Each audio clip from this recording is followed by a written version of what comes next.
Alrighty, guys, welcome and thank you for watching. I'm going to be reviewing the conversation that Kamala Harris had with Fox News. This one I think was devastating for her. When I started to try to put together like a YouTube short for some clips, I realized there was just so much to cover. So what I'm going to do is I'm going to play the debate on 1.5 for the speed. So it's going to be a little bit faster talking for them. I will pause it periodically, make my commentary through it. If you have any questions, type them in the chat. I'm still trying to figure out my mic setup, what's going to be best for these, or I won't bump it as much. That being said, let's add the video up here. Once I hit play, you guys should be able to hear this as well. And we're going to go straight into it. Madam Vice President, thank you for the time. Thank you. It's good to be with you, Brett. You know, voters tell pollsters all over the country and here in Pennsylvania that immigration is one of the key issues that they're looking at this election, and specifically the influx of illegal immigrants from more than 150 countries. How many illegal immigrants would you estimate your administration has released into the country over the last 3.5 years? Well, I'm glad you raised the issue of immigration because I agree with you. It is a topic of discussion that people want to rightly have. So this is called not answering a direct question. Now, to kind of be fair to her just a little bit, a lot of politicians don't answer a direct question, especially when it's something that's going to catch them or something they know is bad. And she sees this coming. So watch the spin, and then we'll go from there. And you know what I'm going to talk about. Yeah, but right just a number. Do you think it's 1 million, 3 million? Brett, let's just get to the point. Okay, the point is that we have a broken immigration system that needs to be repaired. So your Homeland Security Secretary said that 85% of apprehensions. I'm not finished. We have so an a rough estimate of system 6 million people have been released into the country. And let me just finish. I'll get to the question. I promise you. I was beginning to answer. And when you came into office, your administration immediately reversed a number of Trump border policies. Most significantly, the policy that required illegal immigrants to be detained through deportation, either in the U.S. or in Mexico. And you switched that policy. They were released from custody awaiting trial. So instead, included in those were a large number of single men, adult men, who went on to commit heinous crimes. So looking back, do you regret the decision to terminate remain in Mexico at the beginning of your administration? At the beginning of our administration, within practically hours of taking the oath, the first bill that we offered Congress. So she's not answering the question once again. She's talking about an immigration bill that they did put forward, but the immigration bill was not going to pass. It wasn't anything substantial. And what he's referring to is these Trump executive orders, which were having them enforce the border regulations. She took those away, which allowed for a lot of illegal immigrants to come into the country. And in doing so, this catch and release is what he was saying was where instead of them being sent back home, they were let go in the United States. And this led to some issues. No, not all have caused issues. We're not saying that. But in this particular case, in the cases that'll come up, had they not reversed this and had they left it as is, these individuals would still be alive. And she knows that. And for her, it's a problem. And she does not want to address it.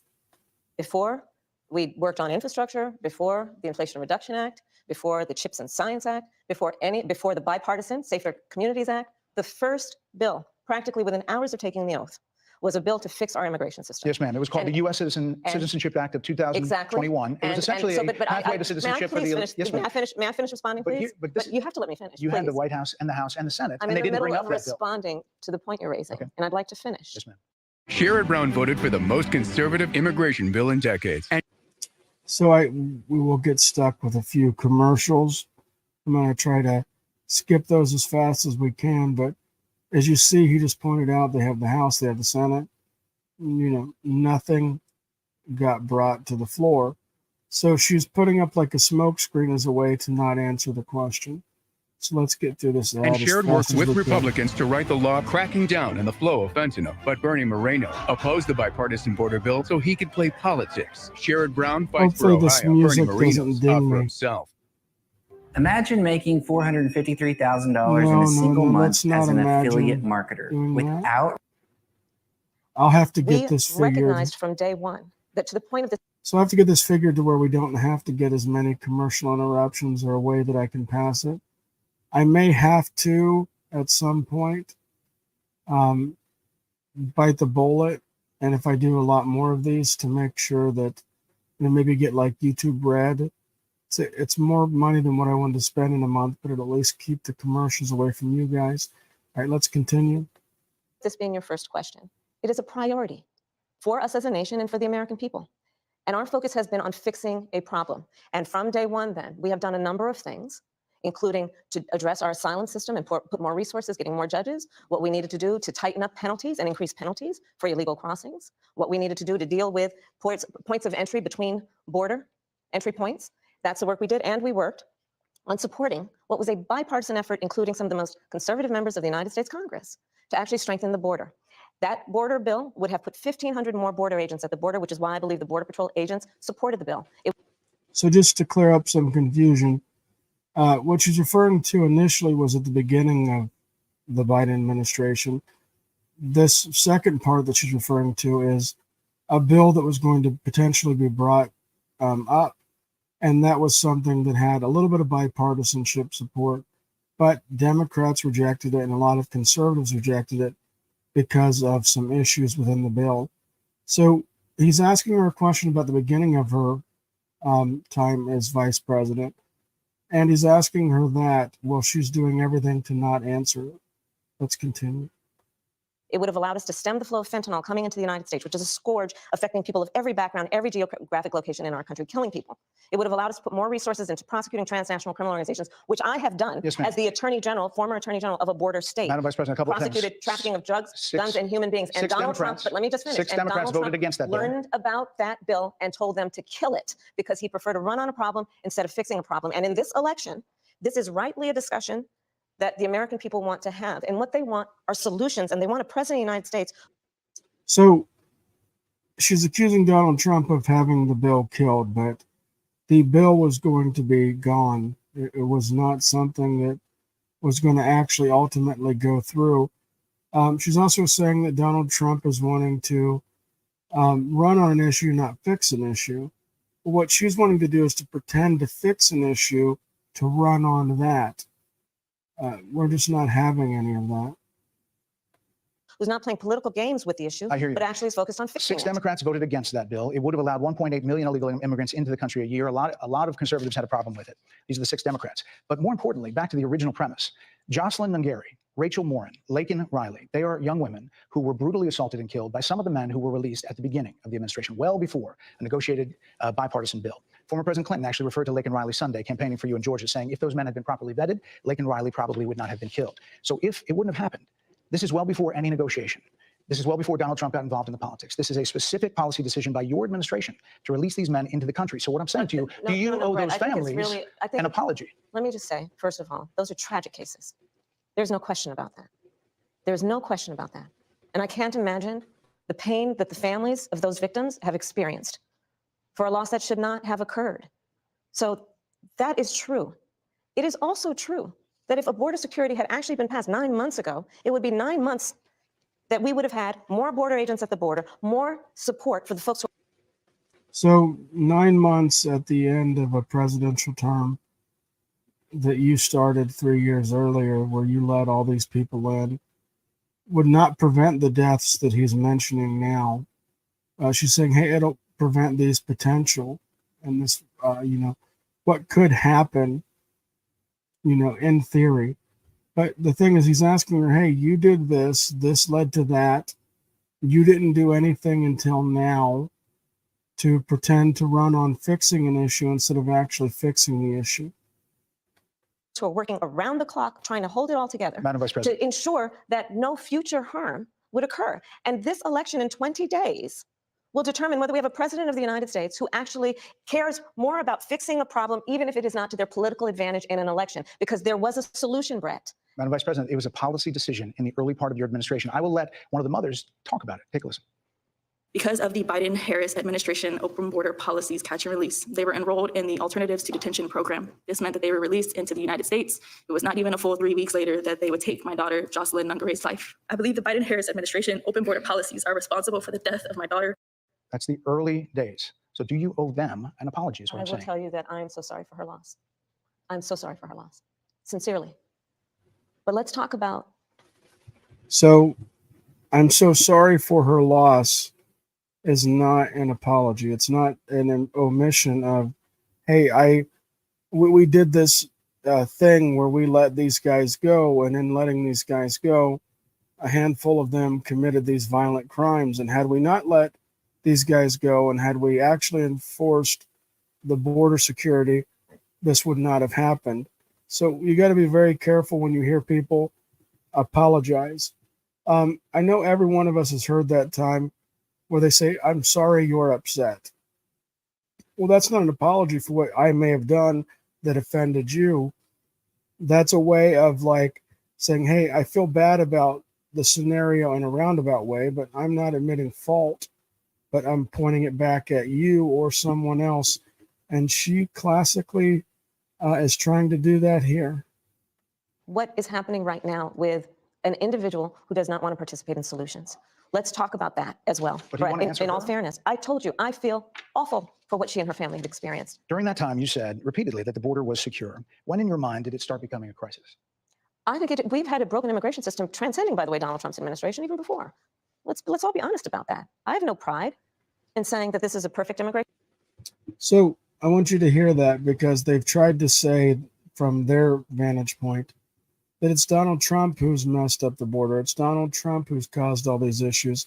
And all they're trying to do is just fix it, which has not been their goal within the past 3 years, which is why voters overwhelmingly say that Donald Trump is better for the border. Sometimes these politicians frustrate me. Immigration system, I've been clear, I think we all are, that it needs to be fixed. We need more. I was just down at the border talking with border agents, and they will tell you, and I'm sure you probably, I know you investigate and you are a serious journalist, they will tell you, we need more judges. We need to process those cases faster. We need the support for those cases that should be prosecuted. They need more resources, and Congress ultimately is the only place that that's going to get fixed, Brett. Well, that's how the system works. That's the premise of this question. But There were that's how the 90 system plus works. executive orders that were rescinded in the first days. Many of those were Trump border policies. I'm not going to stay here because there's other things to talk about, but you frequently talk to the Border Patrol Union for support of that bipartisan bill, and they did. They supported it. But they also just endorsed Donald Trump and said, you've been, quote, a failure with border security. Why do you think they said that? I think they're frustrated, and I get it. They want support. They want support, and that's. So they're frustrated, and she gets it. They want support. Well, if you've been supporting them for the past, 3.5 years now, then why are they frustrated and desperately in need of support? Aren't you supporting them? Isn't this what your administration has been doing? Has not this been the focus of your, campaign, saying how strict and tough you have been on this? Plain and simple fact is that you have not been tough. So they supported that bill because from them, it was the Biden administration / Harris administration doing something. But doing something is not enough, which is why they have endorsed Trump, because they believe he's going to be better for them, that he's going to relieve their frustration. That's what that border security bill would have done. These guys down at the border, these men and women, they're working hard. They're working around the clock. I get it. There's a lot of people that look back at what you said in 2019 when you first ran for president. And there have been changes, and you've talked about some of them. When it comes to immigration, you supported allowing immigrants in the country illegally to apply for driver's license, to qualify for free tuition at universities, to be enrolled in free healthcare. Do you still support those things? Listen, that was 5 years ago, and I'm very clear that I will follow the law. I have made that statement over and over again, and as vice president of the United States, that's exactly what I've done, not to mention before. If that's the case, you chose a running mate, Tim Walz, governor of Minnesota, who signed those very things into state law. So do you support that? We are very clear, and I am very clear, as is Tim Walz, that we must support and enforce federal law, and that is exactly what we will do. So decriminalizing border crossings, like you said in 2019. I do not believe in decriminalizing. So support and enforce federal law. Well, why don't you try doing that at the border? Because there's a lot of things in place currently that if they were actually pushed and used consistently throughout this administration, that would not be an issue. Also, you're running for the president of the United States. You have a say in the policy. criminalizing border crossings, and I've not done that as vice president. I will not do that as president. So these are evolutions that you've had. But let's be very clear. I'm the only person who's running for president who has prosecuted transnational criminal organizations, from the Sinaloa cartel to the Guadalajara cartel to people who have trafficked in guns, drugs, and human beings. I have spent a significant part of my career going after people who present a threat to the safety of the American people and cross our border with the intent of doing us harm and cross our border illegally. And I will do that work as vice president. I take that work quite seriously. This is a time when voters, especially here in Pennsylvania, are inundated with commercials and ads. They just want it to stop because it's every commercial. But many of them add noise, but a few of them seem to break through. This particular one from the... So one last comment on this before he goes kind of to the next topic. So she's got this perspective that they have been trying to do something, but we all know that they did not try to really do anything until election time. Bernie Sanders has said that, he doesn't think she's necessarily changed. To quote him, she's trying to win an election. So she's going towards the middle as a way to try to snag voters, but she's not actually going to be doing anything for you. Also, let me give an appeal to you if you are a conservative who happens to be watching this. The people who say never Trump, look, Trump had 4 years and things were very good. Another 4 years of Trump and things will also be very good. Also, Trump will be passing, the torch to the next generation, to the next rising conservative, leadership. It'll be 4 years. So the thing is that if you have values and you have things that you want in place and you are a conservative, you have to vote for Trump. Sitting out is not really an option. Now you could say, well, hey, I don't like him. Hey, I don't, this. Look, you don't have to like somebody to work for them, with them, or in this particular case, have them as president of the United States. That being said, let's go to the next topic. The Trump campaign has gotten a lot of attention. Kamala supports taxpayer-funded sex changes for prisoners. Surgery. For prisoners. For prisoners. Every transgender inmate in the prison system would have access. So are you still in support of using taxpayer dollars to help prison inmates or detained illegal aliens to transition to another gender? When we vote, we send a message that we will be heard. We send a message that Once again, sorry for the commercials. I'll try to turn them down. We send a message that we will be heard. And with so much.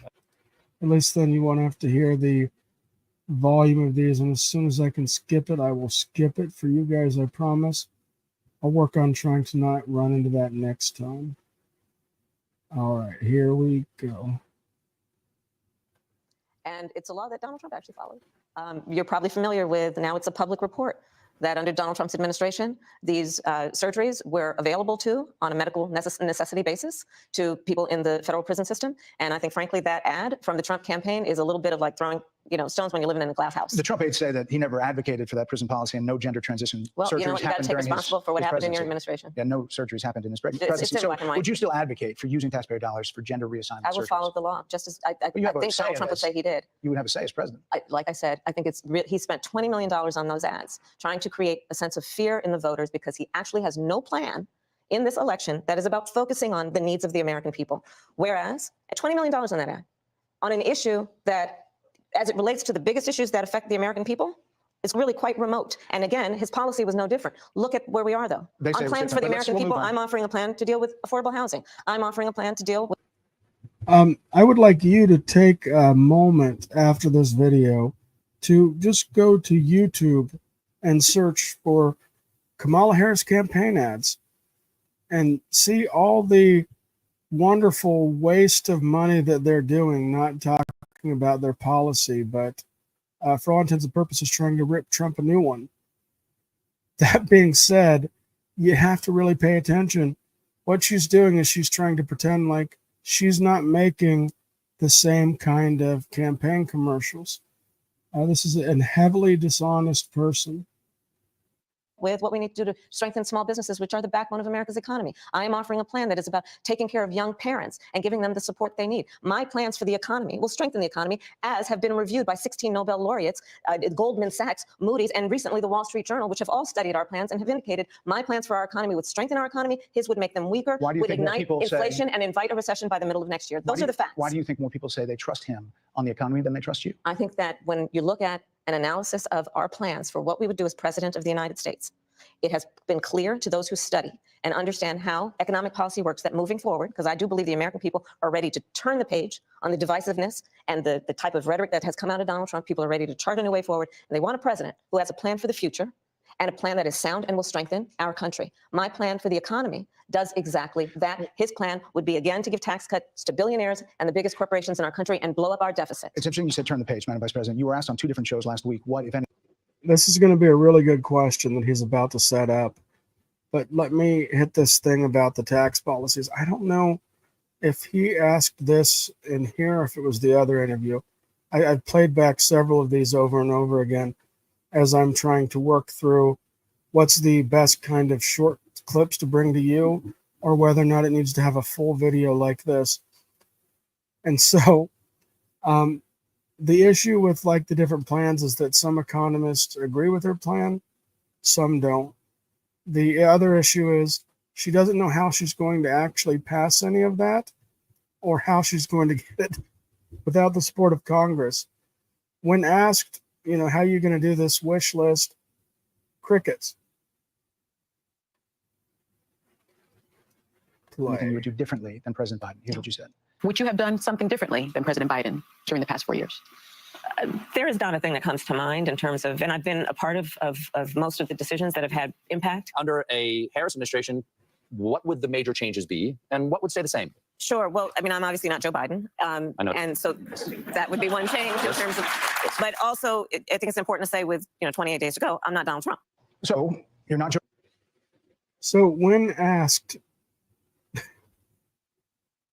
what is this? What would you do differently? Like everybody has an answer for that. Like everybody can look back at the past 4 years of their life and look at something that they did that they might do differently. Like there's ways to answer this question without throwing Biden under the bus. Like she could have said, Biden has done this, which I think has done a positive thing, but I'm going to adjust this because I can do this particular thing better. That's it. Yada, yada, yada. But the fact that she is not prepared for that particular question is just ridiculous. Joe Biden, you're not Donald Trump, but nothing comes to mind that you would do differently? Let me be very clear. My presidency will not be a continuation of Joe Biden's presidency. And like every new president that comes into office, I will bring my life experiences, my professional experiences, and fresh and new ideas. I represent a new generation of leadership. I, for example, am someone who has not spent the majority of my career in Washington, D.C. I invite ideas, whether it be from the Republicans who are supporting me, who were just on stage with me minutes ago, and the business sector. And she has spent a long time in politics, but she's trying to run as the candidate of change, yet she's been there for 3.5 years. What have you done? That's something that every voter should ask. Am I just voting for her because she's not Trump, or am I voting for her because she's done something and will continue to do something? The plain and simple fact is, a lot of you have not asked that if you're voting for Kamala Harris. Others who can contribute to the decisions that I make about, for example, my plan for increasing the supply of housing in America and bringing down the cost of housing, addressing the issue of small businesses, which is about working with the private sector to bring more capital and access to capital to our small business leaders, including my plan for a $25,000 down payment assistance for first-time home buyers and for small businesses, extending the tax deduction from $5,000 to $50,000. We've heard a lot about those plans in recent days. Your campaign slogan is a new way forward, and it's time to turn the page. You've been vice president for 3.5 years. So what are you turning the page from? Well, first of all, turning the page from the last decade in which we've been. The last decade? It's taken her 3.5 years to turn the page, ladies and gentlemen. Burdened with the kind of rhetoric coming from Donald Trump that has been designed and implemented to divide our country and have Americans literally point fingers at each other. Rhetoric and an approach to leadership that suggests that the strength of a leader is based on who you beat down instead of what we all know. The strength of leadership is based on who you lift up. The strength of an American president, which is one who understands that the vast majority of us have more in common than what separates us. Madam Vice President, more than turning the page. 70% of people That is tell about turning the pollsters- page on rhetoric that people are frankly exhausted of, Brett. More than People are 70% of people exhausted. tell the country is on the wrong track. They say the country is on the wrong track. If it's on the wrong track, that track follows 3.5 years of you being vice president and President Biden being president. That is what they're saying, 79% of them. Why are they saying that? If you're turning the page, you've been in office for 3.5 years. And Donald Trump has been running for office. But you've been the person holding the office. Come on. Madam You Vice and I President. both know what I'm talking about. His running for office has caused her to lose focus so much that she's been unable to actually do anything the past 3.5 years. Give me a break. About. You and I both know what I'm talking about. I actually don't. What are you talking about? What I'm talking about is that over the last decade, But people you're have the lever of become. power. But listen, over the last decade, it is clear to me, and certainly the Republicans who are on stage with me, the former chief of staff to the president, Donald Trump, the former defense secretaries, national security advisor, and his vice president, one, that he is unfit to serve, that he is unstable, that he is dangerous, and that people are exhausted with someone who professes to be a leader who spends full time demeaning and engaging in personal grievances and it being about him Madam instead Vice of President, the American people. if People that's are the case, tired of that. If that's the case, why is half the country supporting him? Why is he beating you in a lot of swing states? Why, if he's as bad as you say, that half of this country is now supporting this person who could be the 47th president of the United States? Why is that happening? This is an election for president of the United States. It's not supposed to be easy. I know, but It's not supposed to be. It is not supposed to be a So cakewalk are they misguided, the for 50%? Listen, Are they stupid? Oh, What is God, it? I would never say that about the American people. And in fact, if you listen to Donald Trump, if you watch any of his rallies, he's the one who tends to demean and belittle and diminish the American people. He's the one who talks about an enemy within, an enemy within, talking about the American people, suggesting he would turn the American military on the American people. So this is something that I'm just going to lean back and probably take at least a good 30 seconds to address. So oftentimes Kamala Harris will quote mine. She will take little snippets of things that Trump says, and then she will play those as, hey, this is going to be his policy. Look at what Trump is going to do. Look at how Trump is going to affect this. Now she's claiming that Trump is going to be like unleashing the U.S. military on civilians. Well, maybe she doesn't understand this, but the U.S. military is not allowed to go after civilians. That's just not something that happens. If she's referring to the National Guard during like severe domestic unrest, well, there are times when we do send, military or other things in to help, like sure up things. But this is not something that is done like as a weapon. All right, let's continue to play this. We asked that question to the former president today. Harris Faulkner had a town hall, and this is how he responded. I heard about that. They were saying I was like threatening. I'm not threatening anybody. They're the ones doing the threatening. They do phony investigations. I've been investigated more than Alphonse Capone. He was the greatest thing. No, it's true. No, but think of it. It's called weaponization of government. It's a terrible thing. So, Brett, I'm sorry, and with all due respect, that clip was not what he has been saying about the enemy within that he has repeated when he's speaking about the American people. That's not what you just showed. He was asked about that specific- Yeah, he's showing you the question that was asked. He's not showing you the clip that you're trying to manipulate and take out of context. That's not what he said he was going to do. This isn't NBC or CNN or ABC where the coverage is going to be 95% favorable to you. This is Fox. It's going to lean a That's little not bit what you Trump. just showed. In all fairness and respect. But when it leans a little bit Trump, we should understand that because of that, you should look into things. But that's why I watched this clip and found out she was wrong. That was the question that we asked him. You didn't show that, and here's the bottom line. He has repeated it many times, and you and I both know that. And you and I both know that he has talked about turning the American military on the American people. He has talked about going after people who are engaged in peaceful protest. He has talked about locking people up because they disagree with him. This is a democracy. And in a democracy, the president of the United States, in the United States of America, should be willing to be able to handle criticism without saying he'd lock people up for doing it. And this is what is at stake, which is why you have someone like the former chairman of the Joint Chiefs of Staff saying what Mark Milley has said about Donald Trump being a threat to the United States of America. He's quoted in the Bob Woodward book that way, yes. Let me ask you this, Madam Vice President. You call Donald Trump, you call Donald Trump, he's misguided. You say now he's unstable. So a former person who's working under Trump said this terrible thing about him. So did other people who have worked under Trump have said terrible things about him. You should look into all the people who have worked under Kamala Harris in her campaigns over the past some odd years, and you can see all the people who have been fired, all the people who have quit. She's got a laundry list of people who will say all these kind of things. They're not going to be lovely compliments. They're going to be very straightforward. She was difficult to work for. She was moody. She did these particular things. Pulling up a disgruntled former employee or somebody who worked with someone is not necessarily something you should listen to. I'm not discrediting it in the sense that you shouldn't hear this person out, but you should look into it and see, is there any credibility to what is coming out of the person's mouth who's accusing these things? And of course, she wants to stick on Trump. She doesn't want to talk about herself, which if you do an interview with you, it's about you, your policies.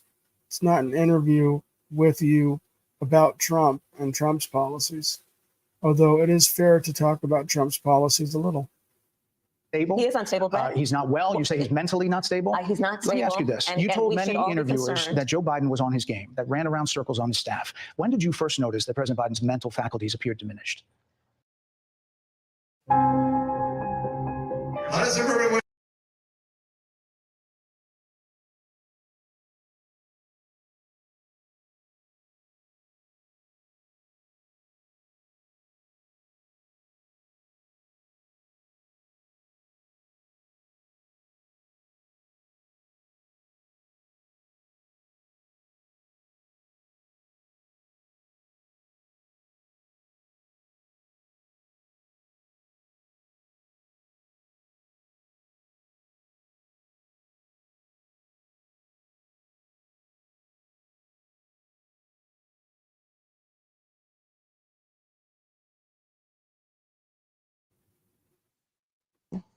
I have watched from the Oval Office to the Situation Room, and he has the judgment and the experience to do exactly what he has done in making very important decisions on behalf of the American people. Joe Biden is not on the ballot. I understand. And Donald Trump but is. You talked about it. And Donald Trump after is. George Clooney said within a few minutes of talking to President Biden at a fundraiser that he thought this was not the same Joe Biden that we saw on the debate stage. Donald Trump is on the ballot. I understand. You met with him at least once a week for 3.5 years. You didn't have any concerns? I think the American people have a concern about Donald Trump, which is why the people who know him best, including leaders of our national security. So this is just completely ignoring the question. And this is something that's really frustrated me. We've all seen that Biden has been declining. There's issues with his speech. There's issues with recalling words. And I'm not meaning the stuttering that Joe Biden did when he was younger. Like, I stutter. I've stuttered throughout this video. What I'm trying to say, what I'm trying to point out to you and the viewer is that in this particular thing, she's dodging the question and she defended it over and over and over again. And I think she's afraid if she just says, hey, when I watched the debate, it switched, but she's not willing to do that now. Community have all spoken out, even people who worked for him in the Oval Office, worked with him in the Situation Room, and have said he is unfit and dangerous and should never be president of the United States again, including his former vice president, which is why the job was open for him to choose another running mate. So that is a fact. That is a fact. Madam Vice President, two more things. You were asked on 60 Minutes about the biggest threat that the world faces, that the U.S. faces. This is what you said. Which foreign country do you consider to be our greatest adversary? I think there's an obvious one in mind, which is Iran. Iran has American blood on their hands, okay? This attack on Israel, 200 ballistic missiles, what we need to do to ensure that Iran never achieves the ability to be a nuclear power, that is one of my highest priorities. A number of experts thought you would say China. The FBI director had said that. But you said Iran. If that's the case, what do you say to critics who look at the actions of your administration and say you're not acting like Iran is the number one threat? Well, I will tell you most recently, whether it was in April or in October, and then several hours on each occasion that Iran posed a threat to Israel, I was there. Most recently in the Situation Room, in the most recent attack, working with the heads of our military and doing what America must always do to defend and to support Israel in its requirement to defend itself. and to give American support to be able to allow Israel to have the resources to defend itself against attack, including from Iran and Iran's terrorist proxies in the region. Right. And that is, and my commitment to that is unyielding and unwavering. Critics just say that you either relaxed or failed to enforce sanctions on Iran, allowing all of this money to flow into Iran, like billions. Let's go back to Donald Trump, who pulled out of a deal that would have actually put Iran in check. The estimates in billions during Donald Trump's administration that Iran regime. That we had an American military base that was attacked, where American soldiers suffered traumatic brain injuries, and Donald Trump dismissed them as headaches. Not to mention how Donald Trump has all of this money. has treated. So let's take a moment and discuss, soldiers and things that have happened to soldiers. Biden, in his debate with Trump, claimed that no one had died under his command. U.S. soldiers. There was U.S. soldiers who died during the evacuation from Afghanistan. Biden and Harris have yet to publicly say the names of these soldiers or have a public meeting, to my knowledge, with the parents where they have either apologized or admitted responsibility. I don't think that that's going to happen. Super frustrating when she tries to spin this. All right, let's continue. And talked about America's military and military service people, calling them suckers and losers, Hamas, has diminished the significance. We're talking over each other. I apologize. I would like that we would have a conversation that is grounded in full assessment of the facts, which includes, I think this interview is supposed to be about the choices that your viewers should be presented about this election, and the contrast is important. Yes, ma'am. And on the subject of Iran, I am offering what should be an important contrast that is presented for folks to make a decision and there are that they feel. Who look at what the administration did and say and think differently. Madam Vice President, they're wrapping me very hard here. I hope you got to say what you wanted to say about Donald Trump. There are a lot of things. There's more to say. There are a lot of things that people want. So, for those who don't know, when he's saying they're wrapping me very hard, there were people like behind the camera, from my understanding, her people, who wanted the interview to be over. So, from my understanding, this interview was actually supposed to be longer, but it got cut short because she did not do well in this interview at all. Want to learn about you and your policies, and that's why I invite everyone to go to KamalaHarris.com, and you will see that I have 80 pages of policies that are quite comprehensive and should be accessible to anyone who would like to read them. And it includes what I intend to do about affordable housing, what I intend to do about small businesses, what I do. And that's why we invited you here, to see where you were in 2019 and where you are now. America's military, and ensure we have the most lethal and best fighting force in the world. Madam Vice President, and they're giving me a hard rap. Well, I thank you for the time. I thank you for the time. It's good to meet you. Thank you very much. Thank you. Hey, Sean Hannity here. Hey, click here to subscribe to Fox News YouTube page and catch our hottest interviews and most compelling analysis. You will not get it anywhere else. Let's turn our attention to the U.S. So I had a cat attack my camera and kind of knock it over, which is kind of funny. All right, let me go towards this to try to see if we can do the big wrap up. Let me remove this video from the screen. Also, anybody who watches this later, please go ahead and leave comments. I'll respond back to the comments. That being said, let me see. Let's see if there's anything else to cover before we go. Once again, I apologize for the coughing. Let's go.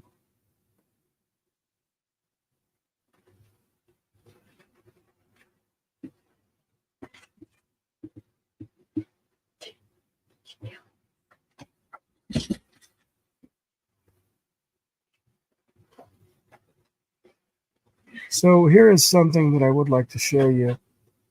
She referenced, or I should say he referenced to her what Bill Clinton said. So let's play for you a short that I put out with that. And my shorts have a lot of good political snippets and my thoughts on them. So please take a look and let me know. So check out this clip where Bill Clinton completely throws Kamala Harris right under the bus. You had a case in Georgia not very long ago, didn't you? They made an ad about a young woman who'd been killed by an immigrant? Yeah, well, if they'd all been properly vetted, that probably wouldn't have happened. But if they're all properly vetted, and that doesn't happen, and America is not having enough babies to keep our populations up. So we need immigrants that have been vetted to do work. There wouldn't be a problem. And I've heard the excuse people are saying, hey, he was talking about the bill that didn't get passed, but it wasn't anything to do with the bill that passed 3.5 years. It's not like the bill was introduced 3.5 years ago. Where's the other legislation? So check out this. And so that's just one thing I wanted to highlight. I plan on doing a few more of these. I plan on having a few shorts from that debate. But I think that with as many issues as was in that, it deserved a full video of its own. All right, guys. Until next time, ways to support me and support the channel in the description. I have a Patreon. I have channel memberships. I put those as low as possible. There's some exclusive shorts and videos on there. Not to mention, if you just want to give it a like, that helps. Sharing the video like on a timeline or a Facebook page, that will help me out as well. Even you watching the video helps the algorithms, and that helps YouTube promote my videos out there. I'm going to try to do more steady, longer videos, even though I've been focusing on shorts mainly like the past year. I'm going to try to do both, but not nearly as many lives. So there'll be way more shorts than there are lives. Once again, apologize for the cough. Until next time, guys, take care of each other. I'm going to get that outro music going, and we will get out of here. Like, subscribe. Thanks again. Also, don't forget, please don't vote for Harris, and please don't vote, for any third-party candidate because you think that might help this election. I'm saying, hey, I'm going to vote for Trump. I'm hoping that you will consider doing the same thing. Once again, guys, until next time, like I've already said, take care of each other. I go hard in the paint, yeah, homie, I'm a saint. Ride or die. Many claim they like riding, but I know that they ain't. Ride or die. I go hard in the paint, yeah, homie, I'm a saint. Ride or die. Many claim they like riding, but I know that they ain't. They see the red and they call me a devil, but mind the treble, let me level with you. I used to idolize rappers that paint they face, but now I rock the blood of Christ ever since